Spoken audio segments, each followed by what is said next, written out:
What's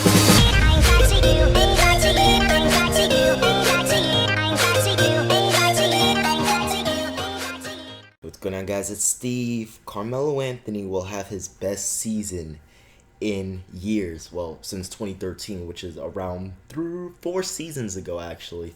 So that was a long time. In 2012-2013, the Knicks won, I believe, 54 games, and Melo finished third in MVP voting. So I do see Carmelo Anthony being up there in MVP voting once again, but a lot of people were saying, "Oh well, Carmelo Anthony is out of his prime because look at his scoring. He only scored 22 points per game last season. Well, technically 21.8, but we'll say 22 to keep it, to keep it easy to talk about." So if you look at his career and you really know about Carmelo Anthony, you would know that his numbers have fluctuated throughout his entire career. I'm gonna just read out his points per game throughout his 13-year career thus far. 21 points per game, 20.8. 26.5, 28.9, 25.7, 22.8, 28.2, 25.6, 26.3, 22.6, 28.7, which was 2013, 27.4, 24.2, and then 21.8. Now, if you look at that, you would say, okay, well, the last 4 years he's been on a decline. He went from 28.7 to 27.4 to 24 to 21.8, and then you also had the knowledge that he was injured, which makes you come to the realization that maybe he's out of his prime, but he isn't. Here's why. His numbers have always fluctuated in terms of points per game. Now, not only that, but if you look at his minutes per game, they went down by nearly 4 minutes. His shots went down as well by nearly 2 shots per game. So considering he shoots 45% from the field, we'll say he makes 1 out of 2 shots because it's close to, you know what I'm saying? So we'll say he makes 1 out of those 2 shots. So that's an extra 2 to 3 points depending on if it's a 2 or a 3, right? So if you have 22 points per game, extra 2 points, that's 24. Extra 3 points, that's 25, which is his career average. So people don't take that into consideration. They just don't take that into consideration. Then you have to also take into consideration that he also took less free throws per game. That's because he adjusted his game. He can no longer be so physical with his body. I mean, he's still physical with his body, but he doesn't drive to the basket as much. Instead, what he does is he backs you down, and he plays a size-up game. That way, he can protect himself from getting injured. But besides that, he has expanded his game, and last season was actually his best season in the NBA. Obviously, besides 2013 and 2009, 2009, 8-9, where he averaged, in 2008, 2009, he averaged 22.8, 6.8 rebounds per game, 3.4 assists per game, and 1 steal per game. So he went to the Western Conference Finals. He had an epic semifinals performance against Dirk Nowitzki, one of the best duels in NBA playoff history. And then he played Kobe Bryant in another legendary duel in the Western Conference Finals to lose to the Los Angeles Lakers, who went on to win the championship that year. And I think the Lakers beat the Nuggets in 6 games, right? And then 2013, obviously, I think the Knicks lost in the second round to Miami. Obviously, Melo third in MVP. He won the scoring title, 28.7 points per game, 7 rebounds, 2.5 assists per game. So that was a great season. But this season, the totality of his game was better than both of those seasons. He obviously didn't make the playoffs, but look at the team he had to work with. When he wasn't even playing, that team was 0-10. But anyway, so 22 points per game, 7.7 rebounds per game, and 4 assists per game. Here's the thing that's so important is that is a career high in assists for Carmelo Anthony. And that means a lot because imagine having a career high in assists with not many people to pass to. So imagine now with shooters like Courtney Lee around him, with Brandon Jennings. You also have, I almost said LeBron James. You also have Derrick Rose, and you have a developing Porzingis. And then you also have Joakim Noah, And then you have Lance Thomas coming off the bench who can score. So you have all of these scorers around Carmelo and shooters that can spread the floor, help him not only score more, which he really doesn't even need to do, but help him, pass more and help the team play better overall instead of just a one-man show like it's been pretty much his entire career. So now that he has that around him, his assists will actually most likely go up even more. He'll probably continue to increase his assists per game. I mean, to have a career high in assists in your 13th year, and then not only that, but to have your best defensive season in your career, There's no doubt about it that he keeps getting better and better. We like to sit there and say that, oh, well, LeBron's the only player that gets better with age. But if you really look at it, Carmelo Anthony's still getting better as he ages, even after that scary knee injury. I mean, he's shooting less from the field, which is good because, it's less wear and tear on him. And even while shooting less from the field, he still averaged 22 points per game, man. Nearly 8 rebounds and 4 assists.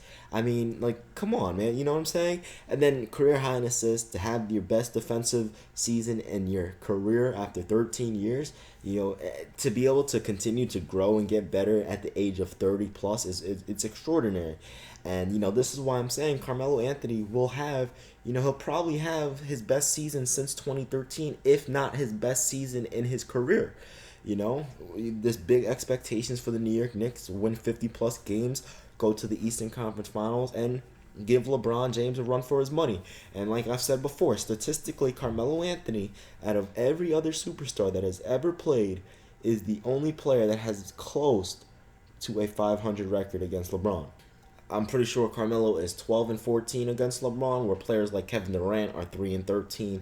Players like Stephen Curry are, I don't know the exact numbers, but it's not even close.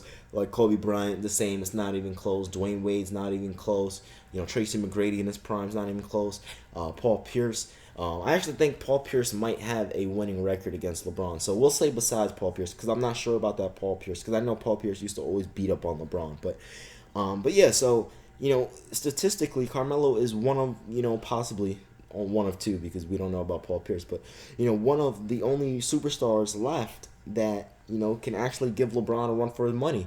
And in the East right now, because obviously Kevin Durant with that Golden State Warriors team, let's be real for a second, that team is the only the only real threat right now for the Cleveland Cavaliers. We have to see how the New York Knicks are going to play, and to see if their bench can be proven. And because on paper it doesn't look like they have a lot of depth, but that's because there's a lot of new players like Hernan Gomez and all these other players like Holiday, and so they have to prove themselves. But in terms of our main player, our superstar, our representative to the league, who represents New York, he is going to have his best season in his career. He really is. I mean, my personal predictions, I would say, since the fact that he's not going to be double teamed any longer. I mean, they'll still come, occasionally, but not as often and not as consistent as they were the last 3 years. So even with him getting double teamed and doing what, him getting double teamed, he was still averaging 24 points per game, which is crazy. 22 actually, excuse me. So now that he's not going to be double teamed as much or triple teamed as much, especially in the low post, he's going to be scoring more. And then on top of that, with shooters around him, if someone does try to collapse down and help on defense, he'll just kick it out to Derrick Rose, hit a mid-range jumper. He'll kick it out to Courtney Lee, hit a three. He'll kick it out to Porzingis. He'll kick it out to Lance Thomas, to Holiday, to Hernan Gomez, to whoever it is, right? He'll kick it down low to Joakim Noah for the easy bucket. His assists, he's gonna have another career high in assists, and his defense is gonna continue to get better and better. Now he did say he wants to shoot less from the field. Because the head coach, saying there's a new system where we're gonna be playing like the Spurs and things like that. And Melo was like, yeah, I understand. If I have to shoot less, that's fine. But realistically, I don't see him shooting 18 field goals again. I would say around 20. For his career, it's around 19.6, so I would say around 20 this season. And my personal predictions for his stat line, pretty much I would say around 27 points per game, 8 rebounds, maybe 5 assists, shooting 45% from the field, 35% from 3, and 80% from the free throw line, with, 1 steal per game and half a block per game, just like he usually does. Here's the thing. He does have a really big opportunity ahead of him to win an MVP award. Do I see it happening? It's possible. It all depends on the voters. We already know the Cleveland Cavaliers most likely will finish first in the Eastern Conference. I don't think Stephen Curry or Kevin Durant will win MVP, and I don't think Kawhi Leonard will win MVP just because he has LaMarcus Aldridge on that team, and it's hard to discuss who's more valuable to that team, especially because LaMarcus Aldridge does carry a huge load both offensively and defensively. So does Kawhi, but again, it's hard to debate. You know what I'm saying? So when you have two stars like that on the same team, it's hard to say who's going to win, especially when one is not distinguished and one is not clearly better than the other. Obviously, Kevin Durant's better than Stephen Curry, but you guys understand what I'm trying to say. But, with LeBron being the best player on his team, with Carmelo being the best player on his team, we already know who it's going to go to. But, yeah, that's my thought process, man. Carmelo Anthony's going to do what he does. Hopefully, he stays healthy. Hopefully he can do what he does like he's been doing for the last 13 years consistently. There has never been, there aren't two players in NBA history. Well, whoa, that's a little far-fetched. There aren't, I would say, three, let me see, Jordan, KD, and LeBron, I think, are the only two other players. There aren't three other players besides, okay, I sound retarded. This is what I was talking about when I was saying in the other video. Sometimes I sound stupid. There aren't three other players. No, there isn't any other player besides LeBron, Jordan, and Kevin Durant to average under 20 points per game. To never average under 20 points per game in their career. And that's Carmelo, and Carmelo Anthony is the only other player to do that, which is I'm sorry for sounding so illiterate and retarded just now. My mind just blanked, but Melo's one of four players to never average under 20 points per game for a 10+ year stretch. And wow, man, I mean, let's be real for a second. You know what I'm saying? So hopefully he can win MVP. Thank you guys for watching. I'm out of here. Peace.